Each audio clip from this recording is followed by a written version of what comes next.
Vamos abordar, dentro do capítulo do processamento de alto nível, a parte ligada ao reconhecimento de imagem utilizando padrões. Em termos de sumário, vamos apresentar algumas generalidades e definições breves, como interpretar as distâncias entre padrões e, com um exemplo numérico, a detalhar as operações. As referências, mais uma vez, importantes são o Burger e o Gonzalez, que complementam muito bem a matéria anterior. E começamos então pelas generalidades e definições, focando-nos na comparação com padrões. Patterns. Padrões são arranjos ou combinações de descritores, portanto são conjuntos de descritores. Vamos usar distâncias euclidianas ou de Mahalanobis, são as duas variantes, para medir a distância, a diferença, se quisermos, entre padrões. A definição dos padrões mais adequados a um dado problema pode ser complexo, como vamos ver, e depende do problema, pode ficar muito dependente do problema. No entanto, vamos apresentar exemplos que são generalizáveis com indicações de como é que podemos fazer essa generalização. Bom, umas definições muito rápidas. Vamos definir x, um vetor com n componentes, representado desta forma ou desta forma. É um vetor coluna, normalmente, ou um vetor linha transposto. Portanto, a norma euclidiana do vetor é dada nesta notação pela forma clássica, a raiz quadrada da soma dos quadrados dos componentes, ou na forma matricial, e é importante esta notação, na forma matricial podemos representar aquela expressão anterior pelo produto do vetor linha pelo vetor coluna, ou seja, produto do transposto pelo próprio vetor, isto temos a raiz quadrada. Era uma forma compacta de representar a norma de um vetor. A distância entre padrões, que é isso que nos move nesta abordagem, é este tópico. Vamos considerar um exemplo, um padrão qualquer, x, que tem, por exemplo, três descritores, x1, x2, x3. E existe um padrão de referência da mesma classe, vamos chamar μ de x, da mesma classe daquele padrão, mas com os valores de referência que caracterizam aquela classe, μ1, μ2 e μ3. Portanto, podemos entender que este é o valor que caracteriza aquela classe. E põe-se a questão, será que x pertence àquela classe? Bom, pertence se a diferença entre os dois, que é dada pela distância euclidiana, for pequena, ou zero idealmente.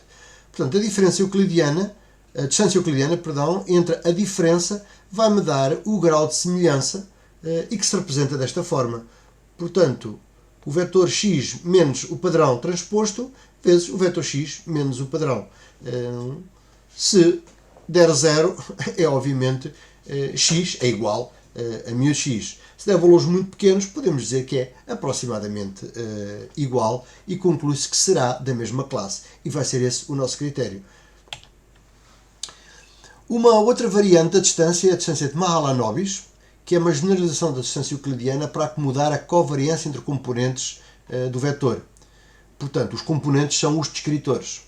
A distância de Mahalanobis, que representamos por dm, que é a diferença entre os dois, a diferença entre os dois vetores, portanto, a distância euclidiana da diferença entre os dois vetores, que é uma norma especial, isto aqui devia ter uma notação diferente porque não é a mesma que a anterior, que difere de um termo adicional que está aqui, este sigma levantado a menos 1, e sigma é a matriz de covariâncias, que para vetores com 3 componentes é uma matriz 3x3, e que se representa desta forma. Em particular, reconhecem já facilmente os termos da diagonal principal, que são as variâncias do primeiro, segundo e terceiro componente, ou seja, primeiro, segundo e terceiro descritor.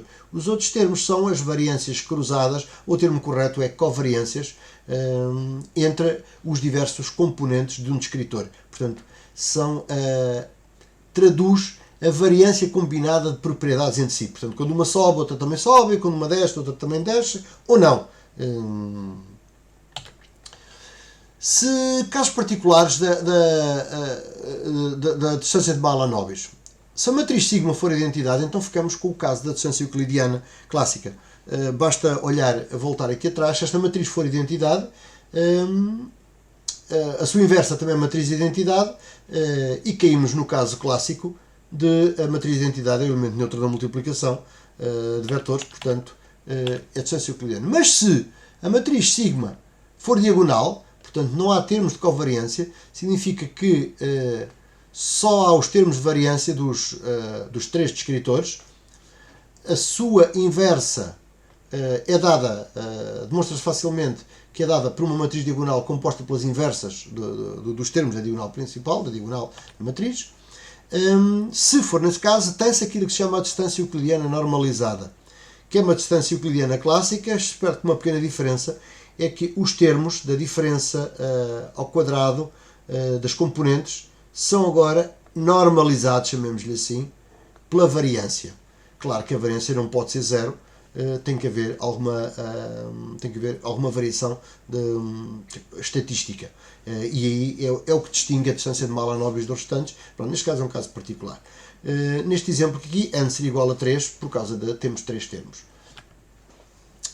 Ok, só definir muito rapidamente o que é a covariância de duas variáveis aleatórias.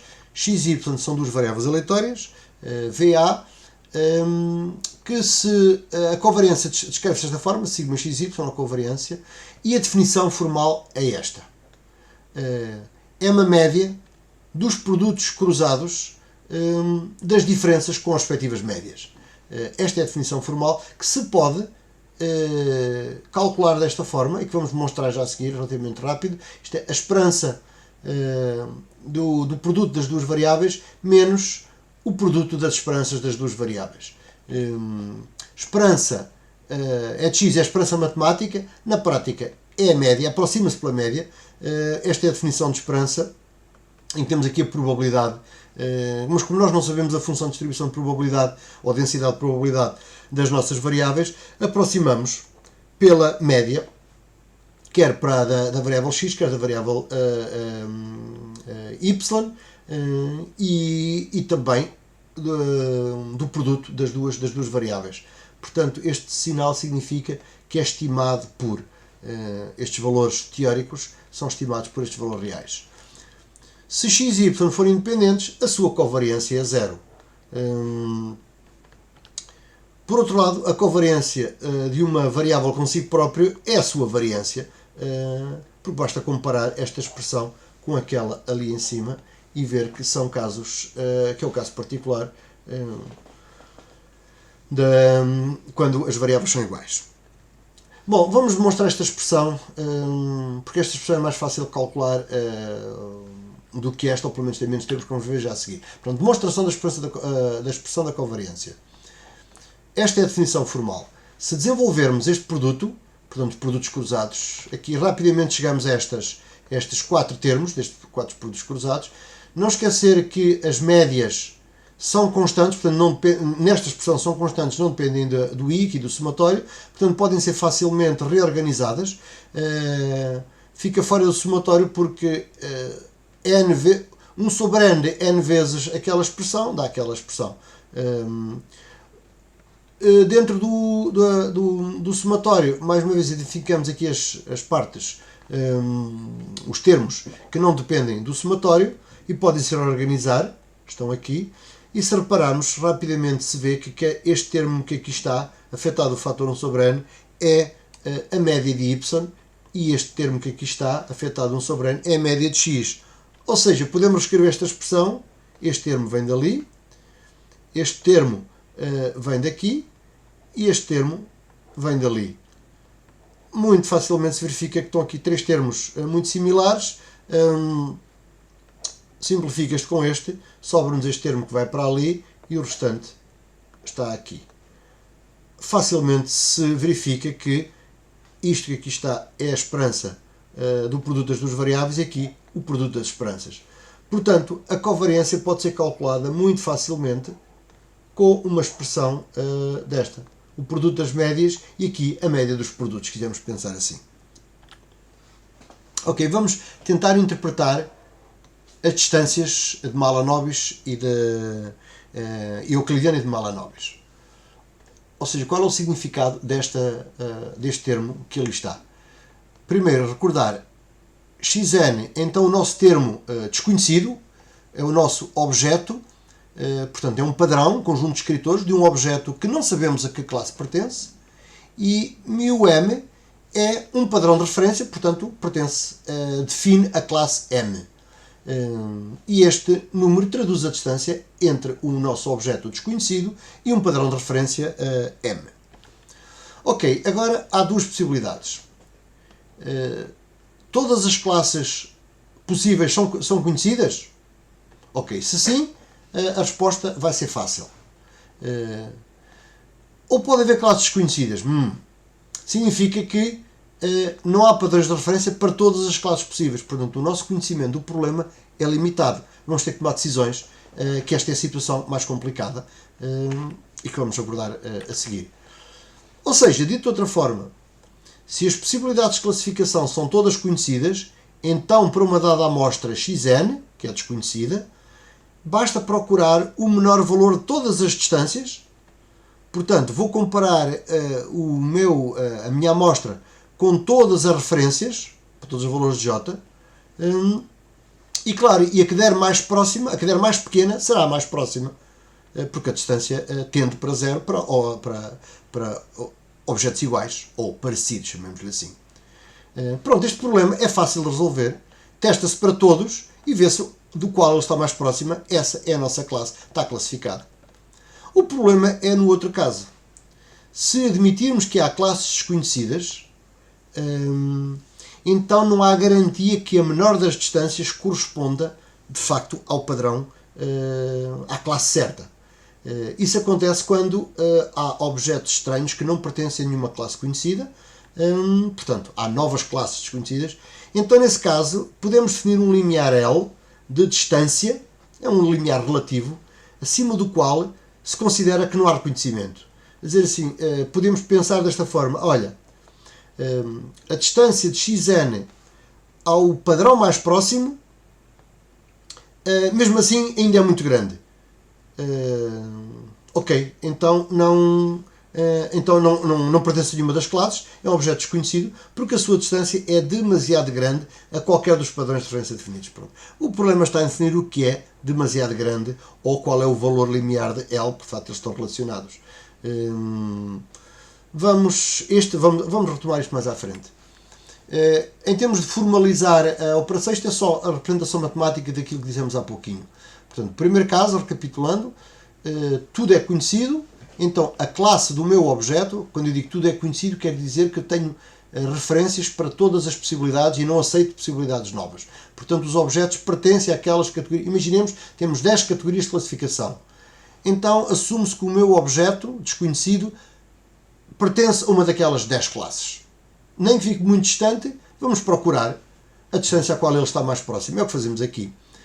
A classe deste objeto é a classe do padrão K, definido como aquele para o qual a distância é mínima. Ou seja, vamos dizer de outra forma, a distância do nosso padrão desconhecido ao nosso padrão de referência será, se for a mínima das distâncias todas possíveis, portanto fazemos variar desde j igual a 1, até o limite total, até n, 10 no nosso exemplo que estamos aqui a falar, pronto, é só escolher o mínimo. Esta é a parte fácil. A parte menos fácil é esta.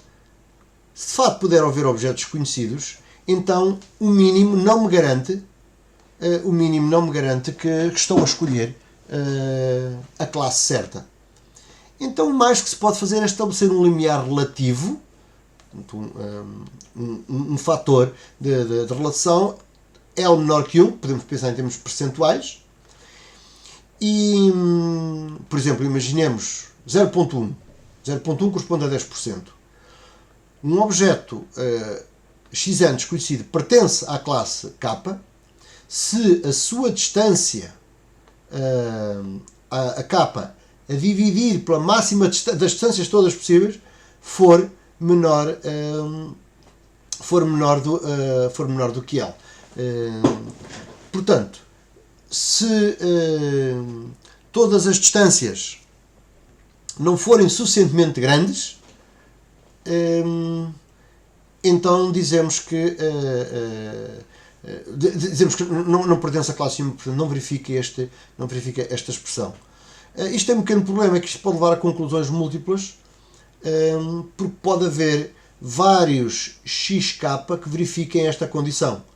Ou seja, dividindo pelo máximo das distâncias todas, pode haver vários μk que verificam, ou seja, esta distância ser suficientemente pequena, chamemos assim, este D aqui, ser suficientemente pequeno para mais do que 1. Então teremos a conclusão que, ok, se calhar temos que ser mais exigentes e poder exigir um L mais pequeno, eventualmente. Pronto, a complexidade do problema está exatamente na definição de L. Podemos usar um valor, convenção, 1%. Porquê? Bom, o problema o definirá e 1% até pode ser excessivo, em alguns casos até pode ser mais do que suficiente. Tem que ser avaliado caso a caso. Em termos, vamos agora aplicar no exemplo numérico estas operações que estamos a fazer.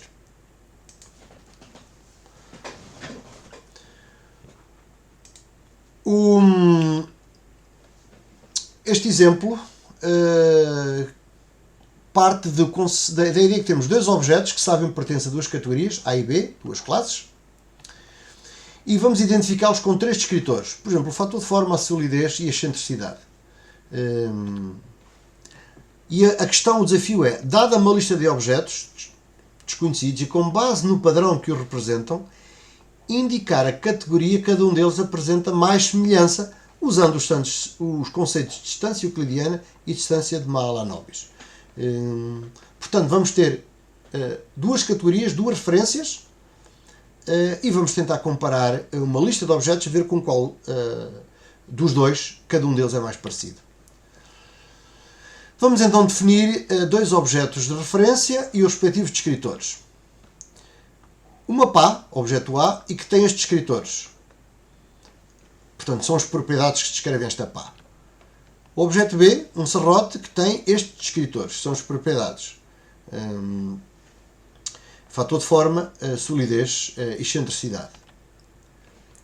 E a pergunta é, a qual das duas categorias, A ou B, se é que alguma delas, esta é que é a questão relevante, pertence aos objetos da figura seguinte. E os objetos da figura seguinte estão aqui representados. Estão aqui as nossas referências, os nossos padrões de referência.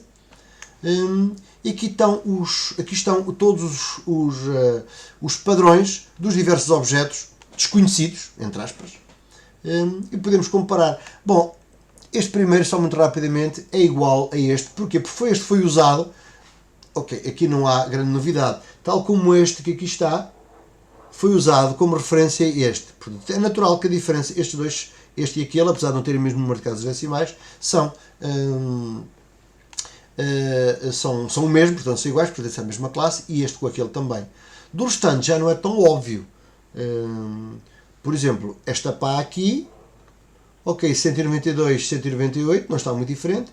0,534, 0,53, esta está a ser 5, 0,987, portanto eu posso dizer que esta pá, assim, esta análise a olho permite-me dizer, olha, esta pá, este objeto também é uma pá. Portanto, visualmente eu vejo que isto é uma pá, aquilo é uma pá, olhando para os descritores podia concluir. Bom, este raciocínio não se faz assim, isto tem que ser feito matematicamente. Vamos comparar, usando a distância euclidiana, vamos testar todos estes com cada um destes e ver os valores resultantes. Foi o que fizemos aqui nesta tabela. Estão aqui os 19 objetos, estão aqui os descritores de todos eles, e estão aqui as distâncias ao padrão A e as distâncias ao padrão B. Claramente nos sítios onde há zeros, não há dúvidas nenhumas, foi o padrão usado. Nos restantes, agora fica a dúvida. Admitiu-se arbitrariamente que 0.02 com uma diferença absoluta, nem sequer está normalizada, portanto isto não é muito representativo, é só para ilustrar o conceito. Este L que aqui está também não é o L de há bocadinho, este é um L absoluto, não é um L relativo. Mais uma vez, portanto, não tem grande significado, porque o importante é que eu vou falar a seguir, isto é só para explicar o conceito. Se eu tivesse definido 0.02 em valor absoluto, como o limiar de semelhança, então os objetos 4 e 6 são perfeitamente identificados, obviamente dava 0, qualquer que fosse o limite, e são reconhecidos como os objetos, os 4 e 6 são reconhecidos como serrotes, estão aqui, portanto já tínhamos visto, e os objetos 1, 12, 17 e 18, 1, 12, 17 e 18 são reconhecidos como pares, porque a tolerância é 0.2. Se eu tivesse dito que a tolerância é 0.1, este não tinha passado o teste. De igual forma, se eu alargasse o limiar para 0.03, ainda detectaria o objeto 16. Como sendo tempo A, embora não seja o mesmo, mas se formos ver o objeto 16, curiosamente, vamos olhar para ele, o objeto 16, onde é que está o objeto 16? Também é uma pá, diferente, mas também é uma pá. Portanto, o sistema não está completamente errado, mas já estamos a trabalhar com bases pouco fundamentadas. Mais ainda, se eu quisesse tentar alargar para apanhar mais objetos, alargar o limiar, por exemplo, para apanhar o objeto 14, e o objeto 14, vamos olhar de novo, o objeto 14 é esta pá, que é especial. Se eu quisesse que ela ficasse na mesma categoria, objeto 14, eu teria que alargar o L para valores muito mais elevados. Teria que ser 0.14, portanto, apanharia este objeto como pá, que não é, este também, e este também, que não são pás. Portanto, não funcionaria e detectava objetos não relacionados. A maioria dos objetos não é tipo A nem tipo B, o que dá para ver nas distâncias, mas não, este critério da distância não satisfaz muito bem, não é suficiente. Olhamos para aqui, em resumo, os padrões dados como referência foram o 1 e o 4, e estão aqui as distâncias a cada um deles. Obviamente este dá 0 porque é a distância a si próprio, tal como este aqui dá 0 a distância a si próprio. Alguns têm distâncias pequenas, por exemplo, este tem uma distância pequena, aquele ali não, já é uma distância grande comparada com tudo o resto. Este serrote também não tem uma distância suficientemente pequena nesta escala, e quando eu digo pequena era 0.02 que eu convencionei. Quanto menor for o disto A ou disto B, mais se aproxima o objeto do respectivo padrão de referência A ou B. Pronto, este foi um primeiro ensaio com distâncias euclidianas, com valor arbitrado 0.02, mas não satisfez muito bem esta abordagem. Mudamos de vida. Vamos experimentar as distâncias de Mahalanobis. Só que para usar a distância de Mahalanobis precisamos da matriz de covariâncias. E para ter uma matriz de covariância é preciso informação estatística sobre os descritores. Isso é possível se tivermos múltiplas amostras. Portanto, é preciso ter múltiplas amostras de um objeto, portanto, múltiplas cópias, chamemos assim, múltiplas amostras variantes, para poder ter uma estatística. Neste caso até o podemos fazer, porque temos 6 objetos do tipo A, 6 pás, embora um deles ligeiramente diferente, e 3 objetos do tipo B, que são os serrotes, embora um deles também um pouco diferente. Mas isto já vai dar para fazer uma estatística. Vamos olhar para aqui, para colecionar os dados. Temos aqui 6 pás, a 1, a 12, 14, 16, 17, 18, os seus descritores, fator de forma, solidez, excentricidade, e estas 6 pás vão me permitir criar um descritor, um padrão de referência com estes 3 descritores. Na verdade, vamos calcular a média destes descritores, portanto, a média do fator de forma, a média da solidez, a média da excentricidade, mas mais do que isso vamos calcular a matriz de covariâncias entre eles. Portanto, a matriz de covariâncias que vai ter aqui as variâncias do fator de forma, a variância da solidez, a variância da excentricidade e depois as variâncias cruzadas. Portanto, fator de forma, solidez e assim sucessivamente. E esta matriz de covariâncias vai me permitir aplicar a distância de Mahalanobis. Isto para as pás. Para os serrotes é um raciocínio semelhante, só que só temos 3 serrotes. Mas podemos fazer a mesma coisa. calcular a média e a matriz de covariâncias. Portanto, a partir destes dados é possível obter as matrizes de covariâncias dos 3 descritores para cada tipo de objeto. Pronto, por cálculo manual, basta ver os slides anteriores, ou então usando a função cov do MATLAB, que é preferível, que é mais rápido, podemos obter as seguintes matrizes de covariância para os padrões A e B. Está aqui, as matrizes de covariância aparecem pequenas. O problema não é tanto ser pequenas, é se o determinante delas é pequeno. E de facto isso acontece se o determinante não é muito grande. Estas matrizes têm determinantes muito pequenos e, portanto, a inversa pode originar imprecisões por estar próximo da singularidade. Portanto, é que a matriz inversa é aqui a matriz de cofatores, a matriz adjunta, a dividir pelo determinante da matriz sigma. Se este determinante for muito pequeno, isto tende para a singularidade e não se consegue fazer, e não se consegue utilizar. Bom, isto deve sobretudo porque há muito poucas amostras e a sua limitada coerência. Se nós só tínhamos 3 amostras no caso do serrote. Aliás, como temos 3 descritores, 3 amostras é o mínimo teórico necessário para poder criar uma estatística, mas é muito pouco recomendado, é demasiado pequeno, dá muita incerteza e as covariâncias são calculadas, há muito pouca informação para calcular, para haver representatividade. Mas pronto, era o que tínhamos. Com isso, já podemos calcular a distância de Malan nobis. Pronto, está aqui a diferença entre o meu vetor e o meu vetor de referência, a matriz de covariâncias e o resto do termo. Como referido antes, e agora sim, vamos normalizar o resultado final para eliminar fatores de escalas. Vamos dividir as distâncias de Malan nobis pelo máximo das distâncias, portanto uma coluna de distâncias, já vamos explicar mais à frente no valor concreto, para assim ter um limiar relativo percentual e não valor absoluto, como tínhamos há bocadinho. O valor relativo é bem mais fácil de comparar. Portanto, bastará definir depois um limiar relativo para concluir as semelhanças e a categoria pertencem aos objetos.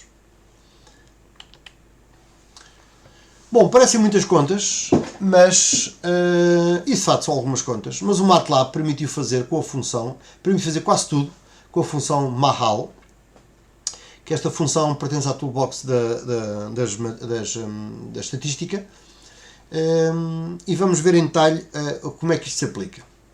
Primeiro vamos olhar para x, para y, x daqui a um bocadinho. Olhamos primeiro para y. Y é uma matriz que tem as amostras todas a testar.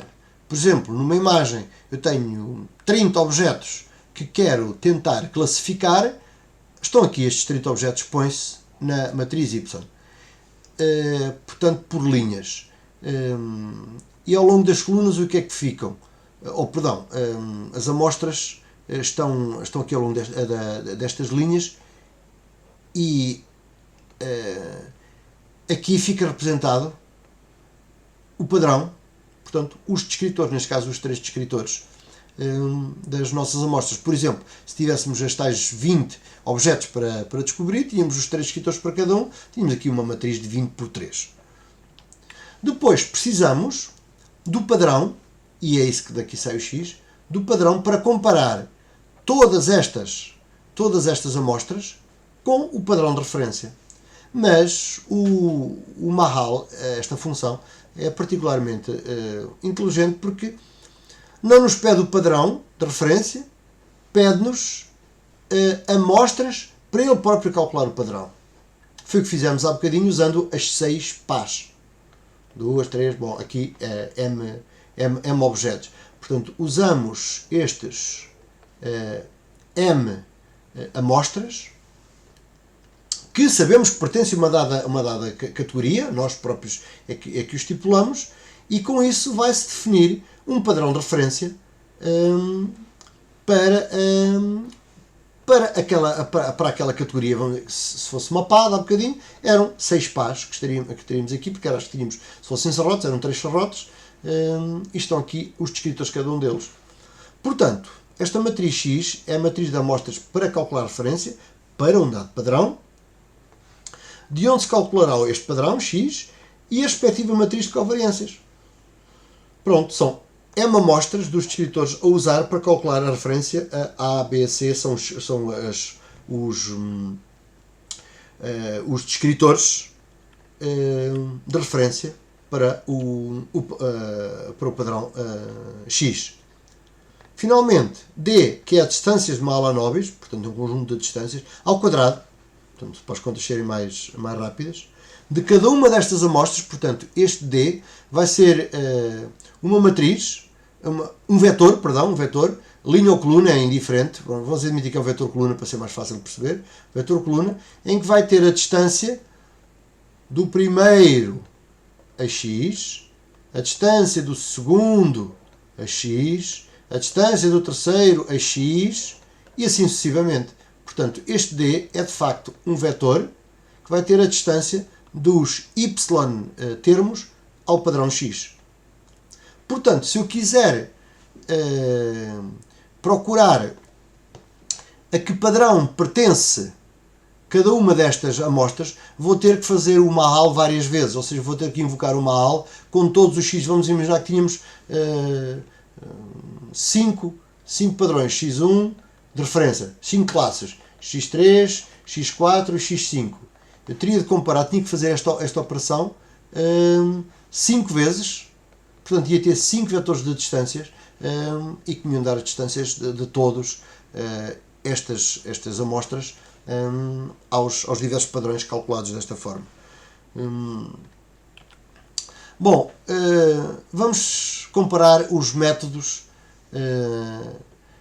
de distância euclidiana e distância de Mahalanobis, agora ambas normalizadas para ser fácil de perceber. Portanto, a tabela há bocadinho não estava, era meramente ilustrativa, esta tabela está mais rigorosa, são os mesmos termos, portanto temos aqui os 19 objetos, temos vamos aqui desenhar os 19 objetos. Aqui as diversas a separar o fator de forma, a solidez e excentricidade, e aqui temos as duas distâncias. Isto está torto hoje. As duas distâncias do objeto, esta distância aqui, e a outra distância, e a distância de aqui. Pronto, e aqui os objetos aqui do fator de forma. Pronto, está um bocadinho mal. As distâncias foram normalizadas. Isso significa que cada uma destas colunas foi dividida pelo máximo da coluna. Como podemos ver, está aqui 1. Esta era a distância maior desta coluna, portanto dividimos as distâncias todas por 1. Nesta aqui a mesma coisa, a maior estava ali. Pronto, isso e a mesma coisa para as distâncias de Mahalanobis e Euclidiana. Euclidiana deste lado, Mahalanobis daquele. Bom, na distância euclidiana com limiar de 3%, identificaram-se bem as 3 pás e os 2 serrotes. Estão aqui 0, 2%, o 3% foi o relativo, foi o valor decidido, 2%, 3%, 2%, portanto 3% limiar, 2% e 1%, 0. Nas pás deu isto, identificaram-se bem, eram 6 pás, portanto só identificamos bem 3. Nos serrotes, que era o padrão B, dentro do limite de 3% encontramos este. Mas foi 3%, se tivéssemos exigido uma referência, 1%, não conseguimos nada, à parte o próprio padrão de referência. Se aumentássemos o limiar, o próximo objeto detectado seria o 9, que é este aqui. Portanto, se fôssemos para 7%, em torno de 7%, e o 9 não é uma pá. O 9 é uma chave de bocas. Portanto, a distância euclidiana, mesmo normalizada, não foi suficiente. Pelo menos com estes padrões, ela não funcionou bem. Mas já a distância de Mahalanobis funcionou muito melhor. Os resultados são perfeitos. As 6 pás estão identificadas, 0. Se definirmos um limiar abaixo do 0,03%, portanto bem mais exigente do que aquele, com um limiar desses identificamos as pás, as 6 pás, 1, 2, 3, 4, 5 e esta aqui que me passou, aqui não está azul também, as 6 pás com uma distância normalizada muito pequenina, e os serrotes foram detectados na perfeição com 4 casas decimais de distância praticamente nula. Ou seja, a distância de Mahalanobis a estes objetos é muito pequena comparada, por exemplo, com a distância a estes objetos aqui. Estamos a falar de milhares de vezes a distância. É a vantagem de usar a matriz de covariâncias. Portanto, à parte do objeto 9, que foi detectado no 0,05%, os restantes ficam realmente muito distantes. Esta é a grande vantagem da distância de Mahalanobis quando temos amostras significativas. E neste caso nem tínhamos. O problema podia ser muito mais robusto ainda do que este que nós fizemos. Está aqui só a tabela comparativa. De facto, vemos que a distância de Mahalanobis nesta pá, objeto A, 0, tal como aquela ali, 0,001, valores muito pequenos. A outra pá também. É extraordinário como as pás todas diferentes, mesmo esta aqui, as pás todas diferentes conseguiram ser incluídas, e tal como os serrotes ainda mais extraordinário, porque a distância ao serrote aqui deu mesmo 0 com 4 casas decimais, e este serrote é muito diferente deste. Mas como entrou no padrão, como entrou na definição do padrão de referência, a variabilidade ficou contemplada. Pronto. É que agora os padrões usados como referência foram os mesmos, mas os mesmos da distância euclidiana, mas agora foram usados vários objetos para fortalecer o padrão, que permitiu calcular covariâncias, e covariâncias permite contemplar ou cobrir flutuações. Pronto, e assim se compreendem os melhores resultados que tivemos. Ok, para terminar, vamos fazer estes slides sobre notas importantes. Não é garantido que os descritores usados sejam os melhores possíveis. Foram exemplos. A excentricidade tem pouca variação e provavelmente não seria um bom descritor para este problema. Ok. Vemos que ela varia muito pouco. Foi escolhido sem qualquer critério. Podia chegar à conclusão que ele não serviria. Ou que não era útil. Ele foi usado, mas se calhar nem acrescentou nem tirou, com os dois descritores que já tínhamos feito a mesma coisa. Em teoria, qualquer outro descritor numérico definido numa escala similar podia ser adicionado ao padrão. Portanto, o nosso padrão poderia ter outros descritores. O número de Euler, se calhar não é bom. O número de Euler não seria um grande descritor. Porquê? Porque tem uma gama de variação bastante diferente, ou seja, não é o mais indicado para um tratamento estatístico integrado num padrão como estes. O número de Euler pode ser negativo, o número de Euler duvido muito que ele fosse facilmente integrável, sobretudo na comparação com os outros. Pela mesma razão que eu digo agora aqui. Por exemplo, não faria muito sentido juntar no mesmo padrão uma área, que normalmente são dezenas ou centenas ou milhares de pixels, e, por exemplo, os momentos de U, que tem uma gama de variação da ordem de frações, de 10 levantado a menos 20, 10 levantado a menos 12, depende da imagem, depende das dimensões da imagem, mas os momentos de U, por exemplo, são muito pequenos. Ou seja, se eu tivesse um padrão que tinha um momento de U e uma área, isto é relativamente ridículo, chamemos-lhe assim, porque este momento varia muito pouco comparado com a área. O mesmo objeto pode variar, sei lá, 5, 10 pixels, e 5, 10 abafa completamente o outro descritor. Portanto, é preciso ter algum cuidado, porque pequenas flutuações num dos descritores, pequenas flutuações no seu contexto, abafam completamente o outro. Ou flutuações destes não se veem a aparecer por causa da dimensão daquele. Portanto, temos de ter algum cuidado na definição dos padrões. Conclusões, para terminar. A distância de Mahalanobis deu muito melhores resultados do que a distância euclidiana simples. Já vimos as razões. A distância de Mahalanobis permite a extensão da definição de padrões, abarcando objetos com variabilidade. Essa que é a grande vantagem. Os descritores usados são robustos à orientação à escala. Se isso não fosse forçoso, podíamos usar outros descritores. Usámos estes, mas Claro, se não tivéssemos problemas de orientação e de escala, podíamos usar outros descritores. Os exemplos realizados apenas usaram duas categorias, foi a pá e serrote. Quer dizer que se eu quisesse classificar todos os objetos na sua categoria, tinha que definir os padrões de referência também para as restantes categorias. Ou seja, tinha que ter muito mais amostras, tinha que buscar tínhamos que buscar informação ao outro lado para construir a nossa base de dados de referência para poder classificar estes objetos. Pronto, e assim terminamos a análise da utilização das distâncias de euclidiana e de Mahalanobis para medir a distância entre padrões e o reconhecimento de imagem.